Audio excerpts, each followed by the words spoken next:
Yo, what's up? What's up? It's the one and only hip hop gamer, Hot 97, Logitech G. You don't understand right now. You don't understand right now, man.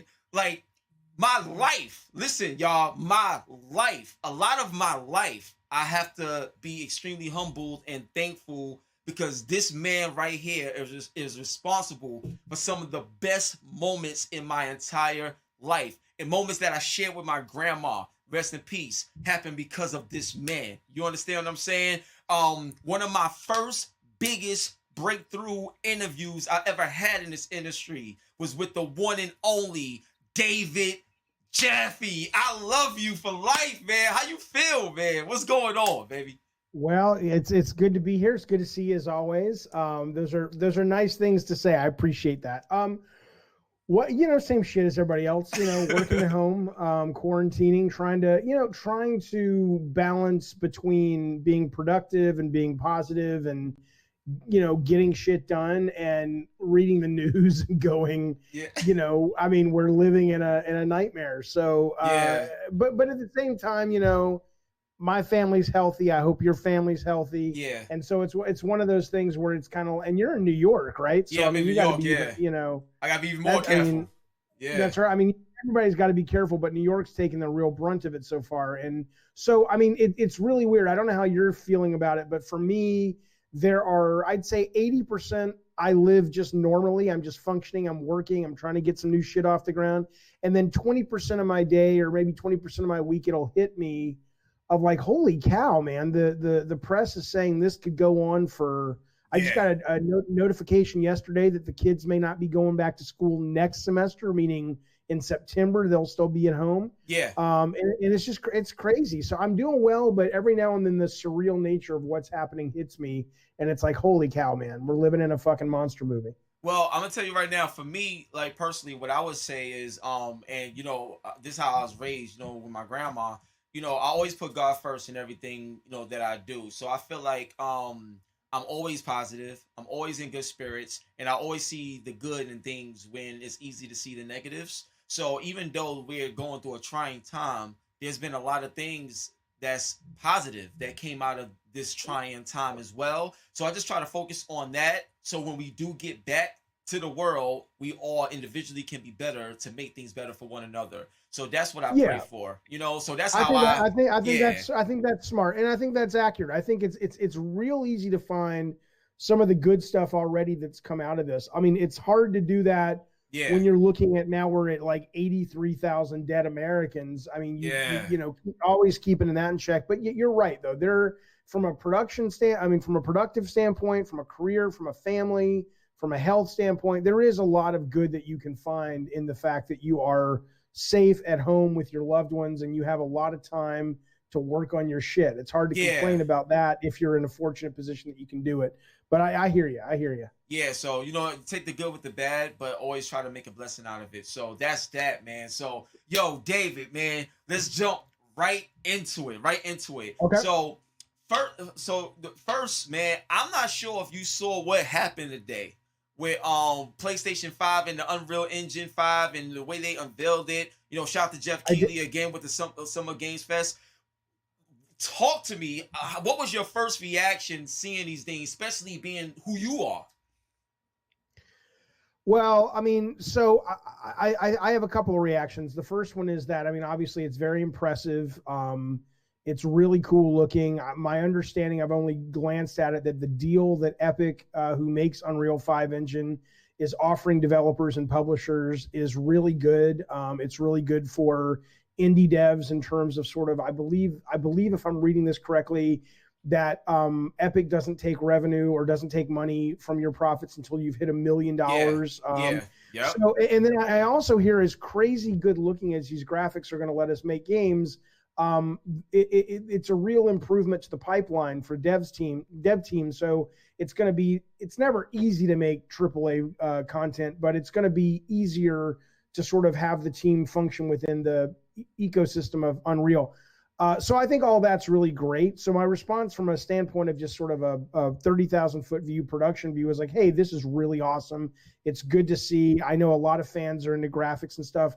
Personally, for me, and I I get that I crossed a bridge somewhere probably 10 or 15 years ago where the graphics and the next gen stuff doesn't really amount to much for me. So Mm, it's cool. It's definitely cool. But the way, and I don't know if this is because I'm getting older and or this is because most of my work is as a designer. And so I see things through that lens and I can't help but see things through that lens. yeah, But if you look at the demo they released today, which is a beautiful demo of this woman coming to an edge of a cliff, she leaps off and suddenly it's like she's got that sort of squirrel flight yeah, suit and she's kind of flying through the canyons and then she lands in this next to this portal and steps inside. It doesn't look photoreal, but it looks dang close, and in some yeah, ways it looks better. But functionally what you're doing is just like, oh, you're just kind of you've done the kind of gliding mechanic since Soul Reaver. It's like there's nothing, mm, it's just like okay. After the graphics wear off, which they will, ultimately this is great. It means cost of games are probably going to go up a little bit more, maybe a lot more depending. Um, it means it's exciting, it's cool, it's the new flashy toy. But end of the day, I'm more about gameplay. I'm more about what is the interactive experience like. I'll tell you what's really interesting to me is that so much these days of there's a lot of things that economically power Epic, but yeah, one of, if not the biggest pillar, is the money they've made from Fortnite. And what's yeah. fascinating Crazy. to me about Fortnite is it is not the prettiest girl at the ball. It is a nice looking, well art directed game that's designed to run on phones, on low end computers, on consoles.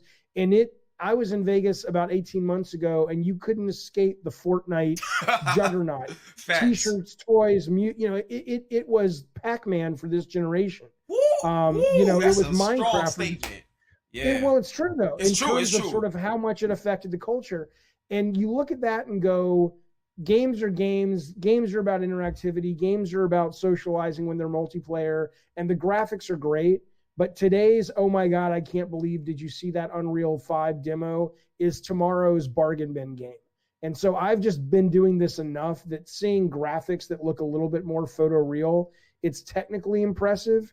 That's not what gets me excited anymore about working on games or playing games, frankly. It's the gameplay is what I care about. And with Lumen, you have fully dynamic lighting and global illumination, all running on a PlayStation 5.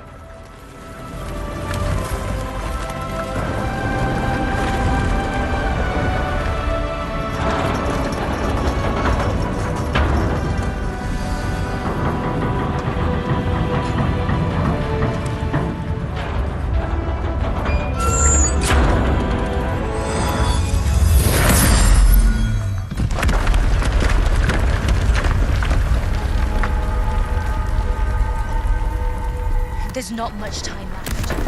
And this doesn't need to be constrained to small rooms. It can stretch all the way to the horizon. The portal, it's open.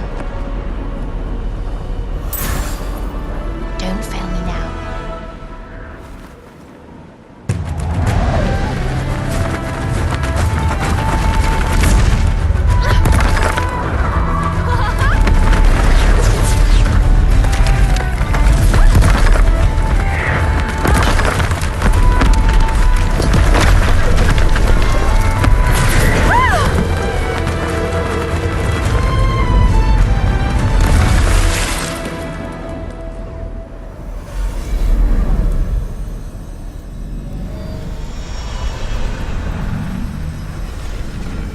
Time to see what's next. So now I love that you like said everything you just said, because it's like you have a way of respecting what's coming, but your authenticity always lives in the gameplay because that's the heart and soul of it. So I love the fact that you said that, and that leads me to my next question. So I know you said that you got things that you're thinking of right now and trying to work on and stuff like that.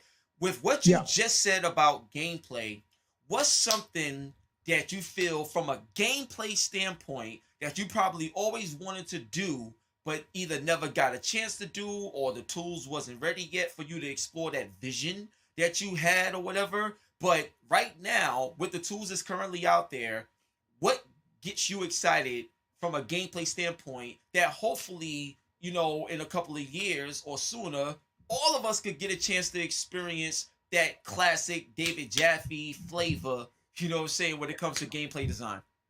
Well, I don't want to go into it too much because it's what I'm working on right now. I mean, for me, there's 2 game designs I'm working on at the moment, and I'm going to be taking them out with my agent, hopefully in the next 3 or 4 or 5 months. And ideally we'll be able to find people who want to fund them and say, let's make these. So what I'll say about them is, for me, as I will say this, I'm a very lonely gamer right now, because the stuff that I love and the stuff that excites me is not all that popular at the moment, right? I don't care as much about graphics, and I've been online today and everybody's losing their shit over Unreal, and I respect it, I appreciate it, I understand it. It's just not my cup of tea.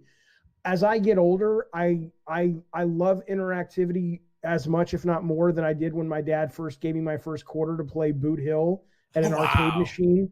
I mean, I was like 6 years old, and I played it in a Florida swimming pool resort, and it was this, you can Google Boot Hill. I mean, it's an incredibly antiquated game, but that was my first taste of sort of interactivity on a television screen. I love it as much today, if not more. But as I get older and as I work on games more and play more games, I don't really care for challenge anymore. I want to get swept up in an interactive experience. I don't want to get stuck. I don't want to have to prove my mettle. I don't want to have to be really good at the game. That just doesn't give. I understand that a lot. That's why I say, when I feel like a lonely gamer, I get that a lot of gamers love that shit. That's their bread and butter. It's like, Bloodborne and Dark Souls and all that. Yeah. And I'm just like, it means nothing to me. Maybe it's when you have kids. Maybe it's when you get older. Maybe it's when you design games. But I'm like, I don't give a shit about how it just doesn't push my buttons. But what does is, can a video game transport me into a really cool world on a really cool adventure and make me feel like I'm the star of this amazing experience that I can only get through video games versus movies. So if you're asking me sort of what it is that I want to see that gets me excited, I know Ken Levine, from what I understand, is potentially working on something similar, where he's doing kind of like, I think he called it like Lego block narrative, where he's trying to almost do like the holodeck, where the game kind of designs itself in real time. On the fly, yeah. But I want to go on adventures through video games. I don't want to get stuck. I don't want to have to fucking practice to figure out how to beat the bad guys in the game. I just want to fucking feel like I'm on an adventure. And I find challenge on that adventure gets in the way of that experience. So for me, it's about, can I still have a good interactive experience without having it be so gamified? So that's what I'm excited about. That's what I'm working on. So now let me ask you this, because the way you just described that, it also makes me think about, I play VR too. I play a lot of VR, you know what I'm saying, as well. And me, based on what you just said, and me thinking about some games that I've experienced in VR, there's some things that's synonymous with what you said and things that I've experienced in VR. Is VR at all any interest to you when it comes to game design, or is it just still traditional, pick up the controller and go? I love VR. I mean, I have a Quest. I have a Rift S right here. I played a little bit of Alex. The immersion factor technically is second to none. I mean, it's insane. I played this game.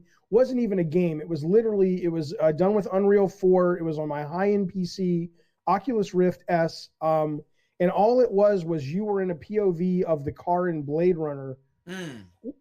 One of those flying cars, I forget what they call them, and you're literally just flying around this futuristic, techno city, and I felt like I was living in that world. It was the most immersive thing I've experienced in VR before. So I'm a fan of VR, but ultimately though, VR right now still struggles with the things that I have found myself disillusioned by, whether you're talking flat screen or whether you're talking virtual reality headset, which is you're still playing games. Like I played Resident Evil 7 in VR and I loved it on PSVR. I'm not doing phenomenal. That. You real tough to be playing. Look, I tried it, David. I'm not doing that again. Listen, I'm sitting down, right, playing this joint, right, and I got so scared that I felt like my heart went on to the other side of my body, bro. Nope, I ain't doing it. So I commend you. I ain't doing it.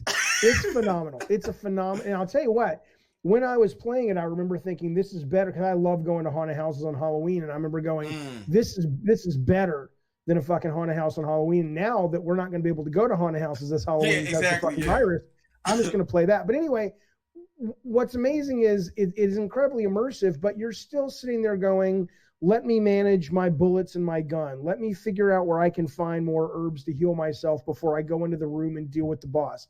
You're still dealing with those kind of gamey challenges, which take me out of the sense of really living in the moment. And so VR does a great job at making you feel like you're in the world. But if suddenly you're in that world and the game comes to you and says, hey, let's resource manage your inventory so you have enough space so you can pick up more weapons when you're out in the woods playing Skyrim VR, it suddenly stops feeling like I'm really living in this authentic world and starts feeling like I'm playing a game. And I don't want to feel, I love playing, like I'm playing right now Castle of Illusion with Mickey Mouse on Steam. That's what I've been playing last. It's wonderful. And I played Streets of Rage 4 all last week, which I loved. But I pick those up when I'm like, you know what, I'm in the mood for a game. But what I want to do is I want to work on something that feels like it satisfies me when I'm in the mood for an experience.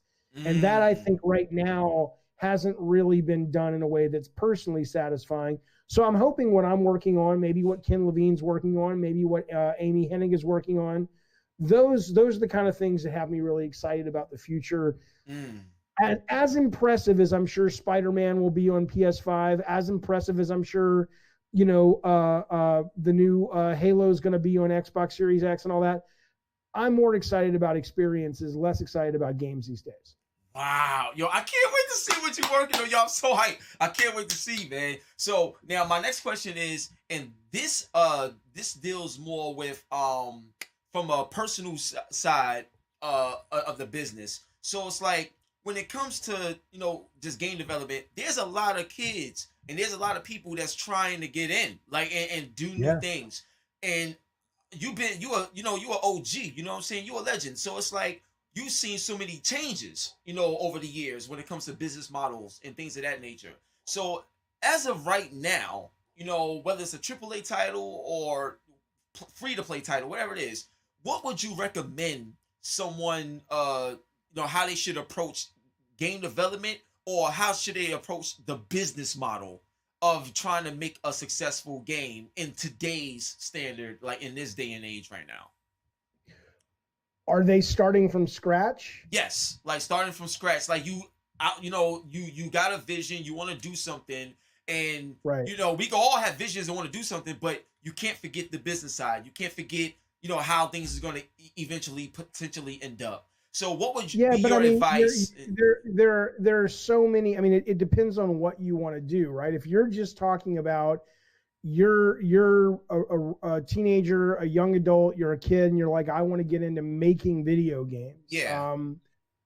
I think the opportunities to do that at a hobbyist level to determine what you really enjoy about it are numerous in terms of Unity, Unreal, Game Maker, Dreams on PlayStation 4, Roblox Studio. I mean, there are numerous ways for you to get your foot in the door of going, do I even like the craft of making video games? Or maybe if the answer is, no, I don't, but I really like writing video games, there's interactive fiction. There's a lot of ways for people to kind of test the waters and go, is this even for me?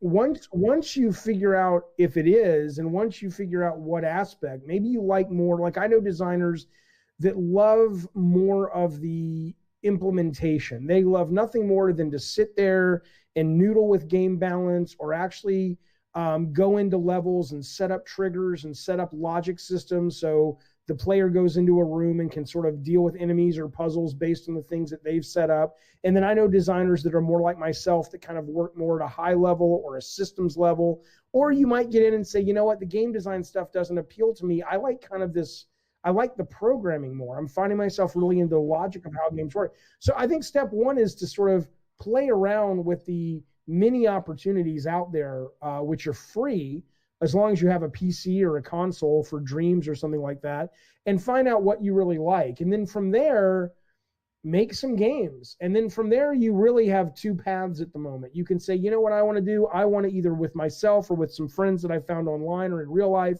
I want to build some indie stuff. I want to put it on Steam. I want to try to release it on Game Pass, whatever. And I want to be like a small indie studio, or I want to get a job because I want to work on the next God of War. And they really are, they're not separate paths, like you can't do both, but they really are different paths in the sense that, you know, they demand different things from you. If you want to work for a team like God of War, build a great portfolio and then start interviewing with those kind of companies, and eventually you'll get an entry-level position. But what you don't want to do is you don't want to go in thinking you're going to be the director of God of War 7, because you will eventually maybe, but you're not going to start from that, especially if you've made some indie games and you love directing and you love owning the vision, and then suddenly you're going to work at Sony Santa Monica and you're doing not grunt work, it's all important work, but you're not guiding the vision of that game. You might be incredibly unsatisfied, or you might be like, no, I'm fine with that. I want to do that because I want to work my way up so I can eventually sit in the captain's chair. So the first thing is just to start, though. There's no excuse to not.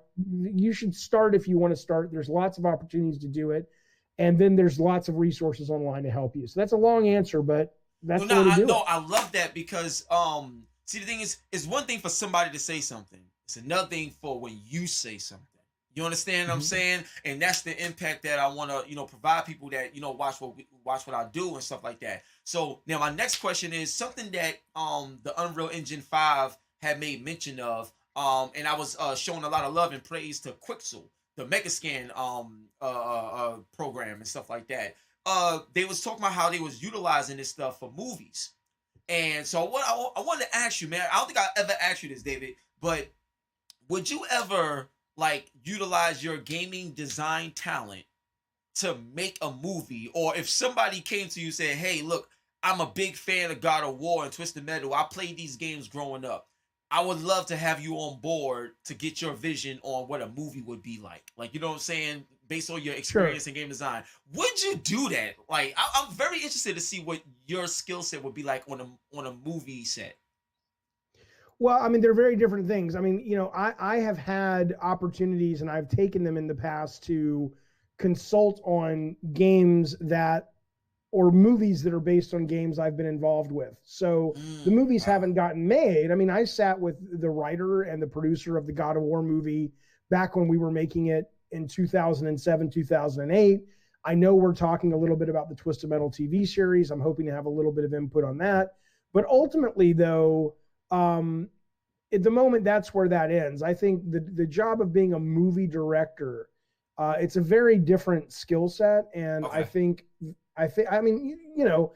just like game design, writing, directing, probably writing lyrics, everybody thinks they can do it. And I guess ultimately they can, but it takes a lot of work to figure out how to do it and how to do it in a way that's satisfying for an audience filtered through you. So just because I've had some success directing video games, I don't think that means I'm going to step onto a set and I'm going to be able to tell Scarlett Johansson how to get the most out of, I mean, I don't fucking know how to direct an actor and, but do I think that there are some skills that transfer? Probably, but I'm certainly not looking, here's what I would tell you. I would love to, I saw on Amazon the other night, Amazon Prime has become the weirdest fucking place it's like they'll put anything on Amazon, and I adore it. I love it. So I saw this thing the other night called Killer Sofa, and it's literally I know. It's got this lazy boy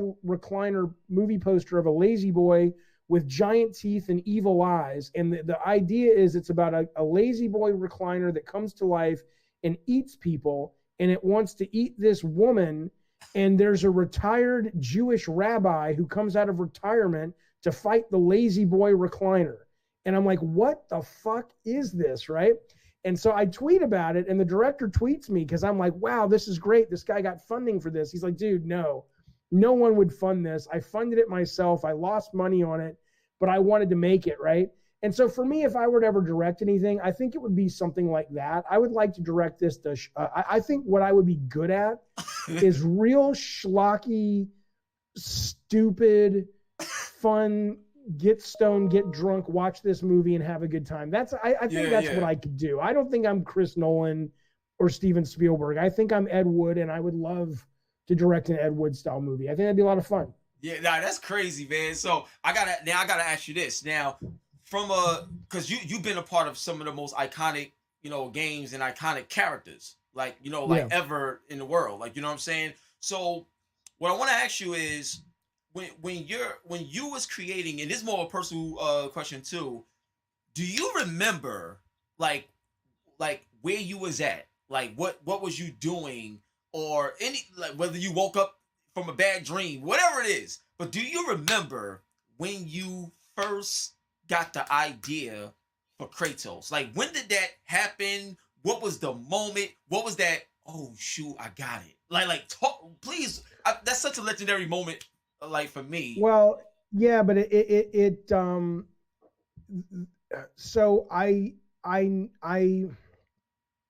so it happens in layers, right? So for me, I knew I wanted to do a Greek mythology game, and I knew that the audience would probably reject, and this was before Assassin's Creed and stuff, but even still, I knew they would probably reject a guy wearing sandals and a skirt and a kind of a traditional Greek warrior outfit. I was like, I love Greek mythology, I love the monsters, but we need a hero that resonates more with the audience of whenever that was, early 2000s. And so we needed somebody that was more violent, aggressive, aspirational for young guys, basically, because that was our core demographic, and us in the office.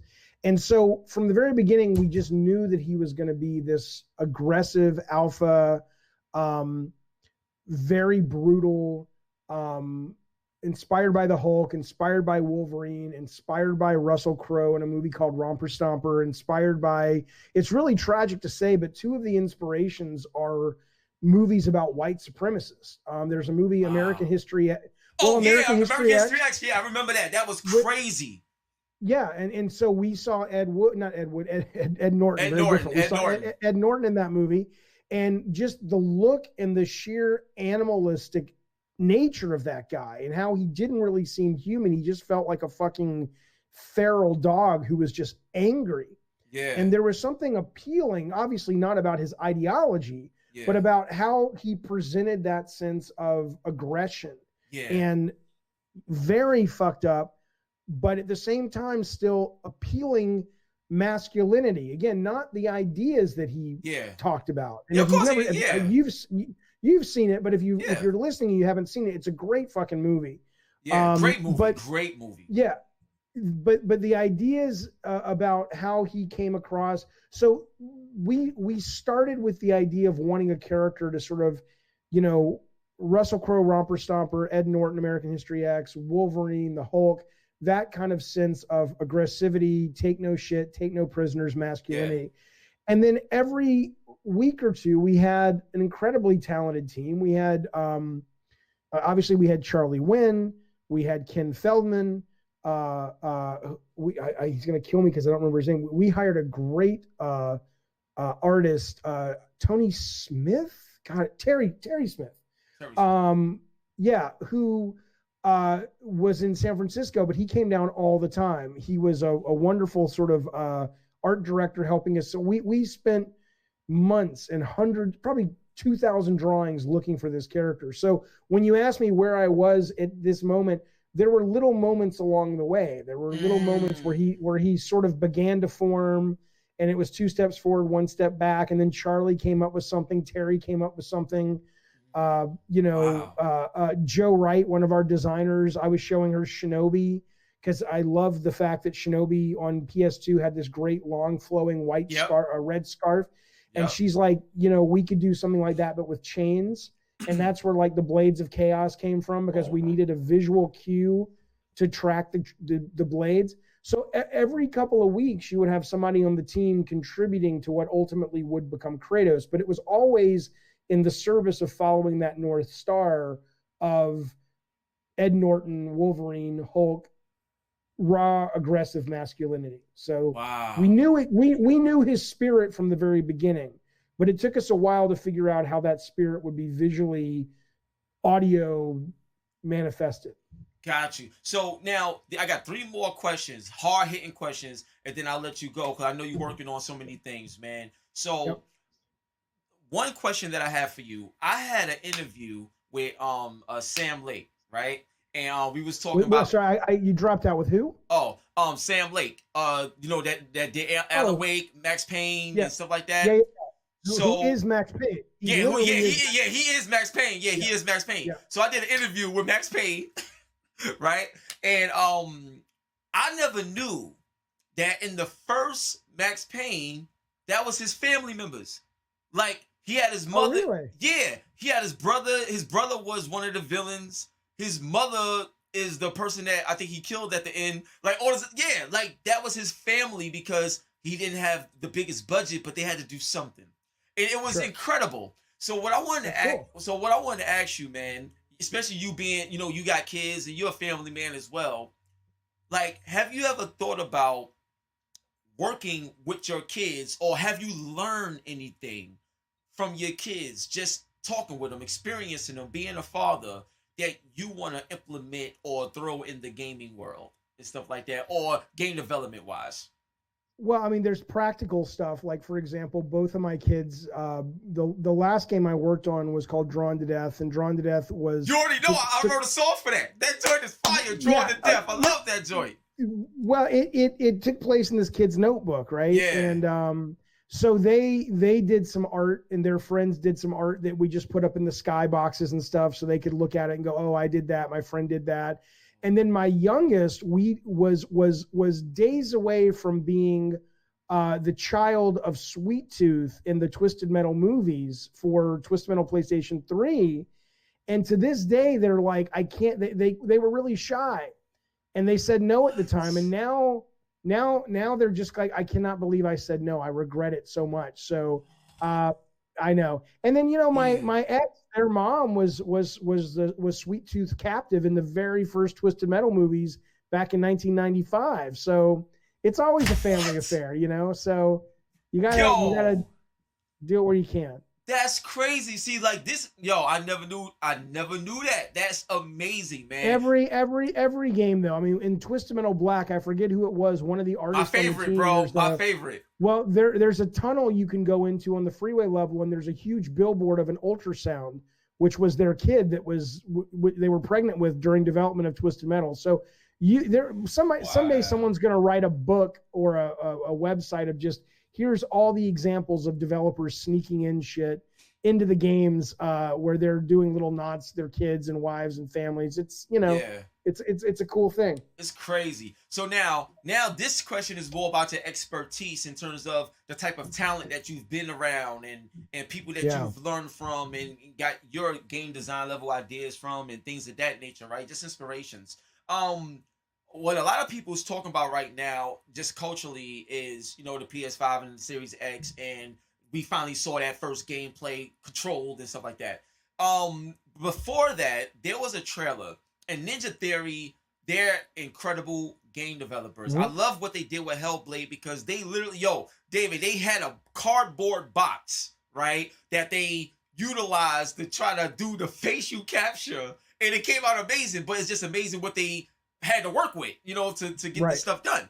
So they came out with a trailer at the Game Awards last year, showing off an engine trailer of Hellblade 2. I loved it. Looked great. So what I wanted to ask you, based on your experience of being in the industry and stuff like that, do you think that, especially based on what you saw today and just the technology out there, do you think Ninja Theory can actually achieve that level of quality and fidelity in terms of gameplay? Like, we would play something that looked like that character. Well, I mean, can they? Yes, but it depends on what the game is, because the scene I think you're talking about from that trailer is a shot looking at the woman head on and her teeth. Of that. Yeah. She looked like at first I was like, is that an actress? Is that a real person or is that fucking video? And someone's like, no, dude, that's the game, you know? I think it depends on what else is happening all around it. If you think you're going to get a character that looks that real and she's going to be fighting 6 other characters in an environment that looks as good as what you saw today on Unreal 5, and you're going to be running at 60 frames a second, the answer is, of course, no. But that's, you know, everything's a trade-off. Like, I've seen people online this week going like, you know, what the fuck? How come it's not every game in 60 frames per second now? We're at 2020. This is ridiculous.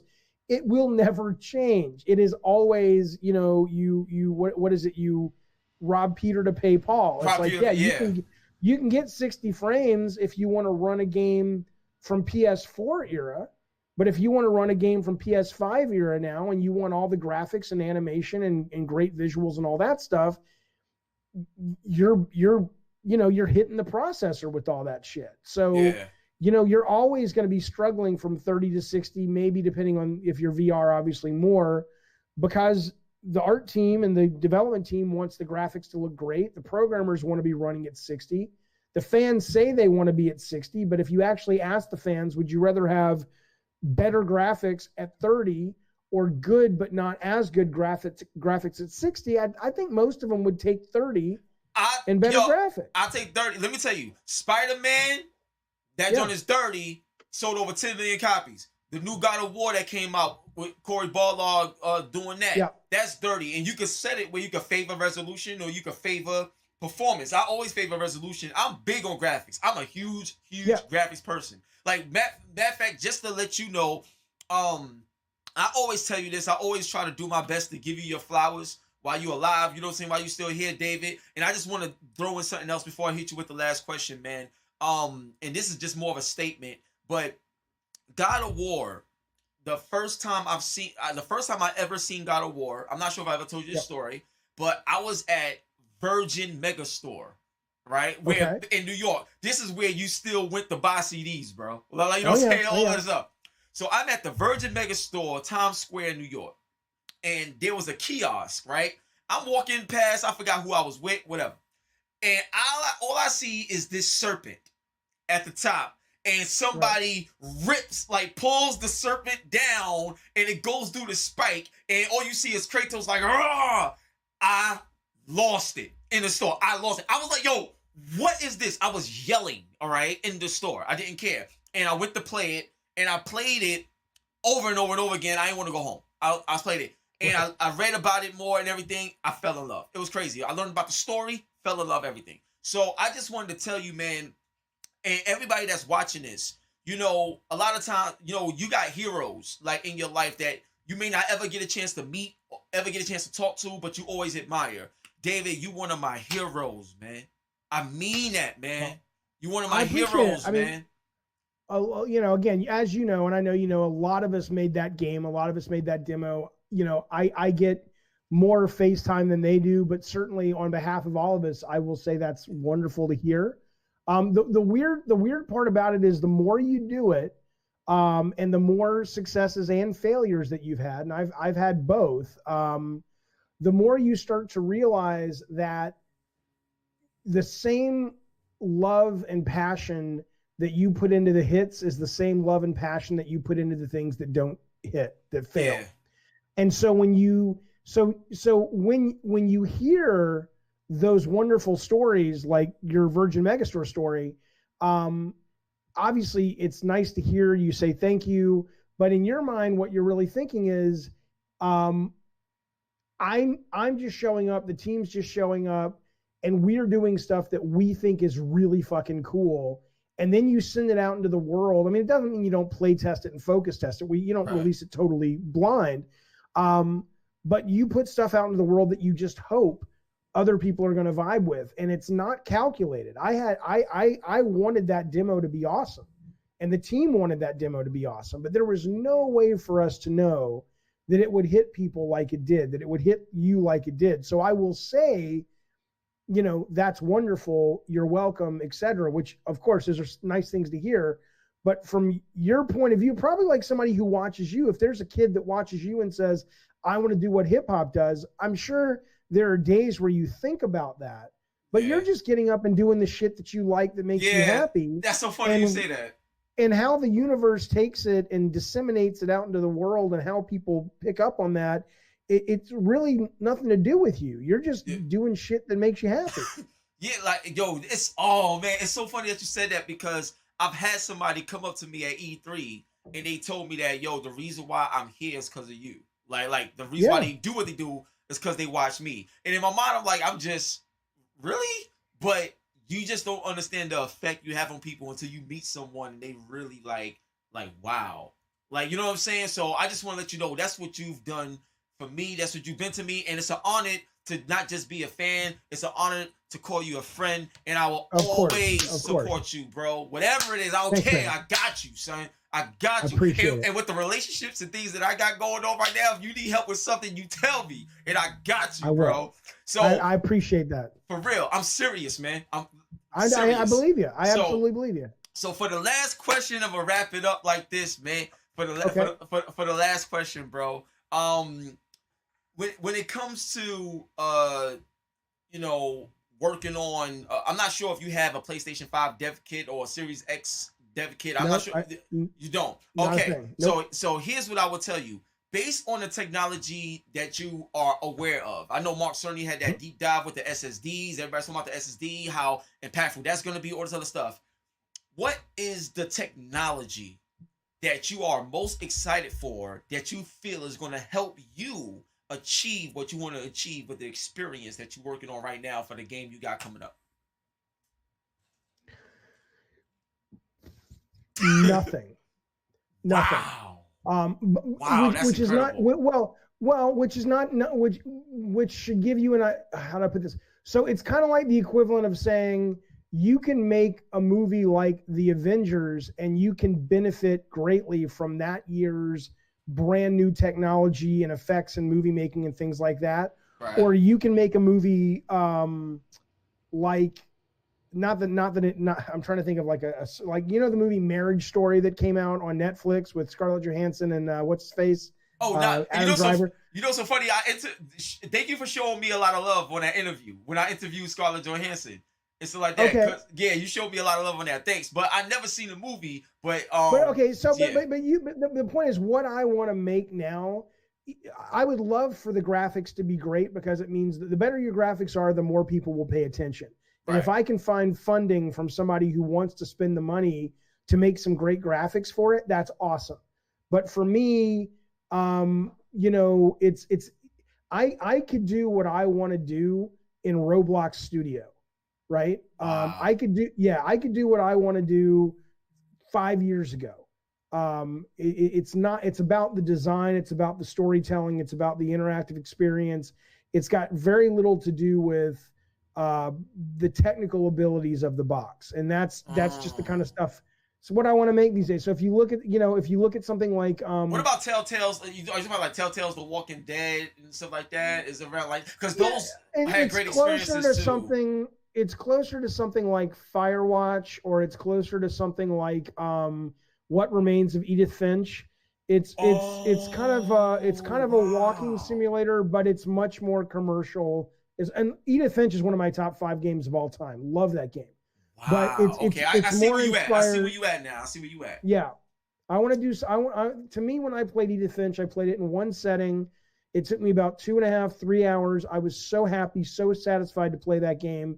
I didn't get stuck. I didn't have any puzzles. I didn't have any fighting. I just went on this really cool adventure, this really cool journey, and it made me very happy. And that's the kind of stuff I'm interested in. So, hey, if Sony comes along and says, Jaffe, we like what you're doing, we want to fund it, but obviously you're going to be on PS5, and so we're going to want it to look fucking amazing. I'm like, awesome. I ain't going to fucking complain. But I don't need that to for the game to do. That's right. Got you. That's so interesting. Yo, you know what I love, David, and I'll let you go with this. As great as you are, I love the growth.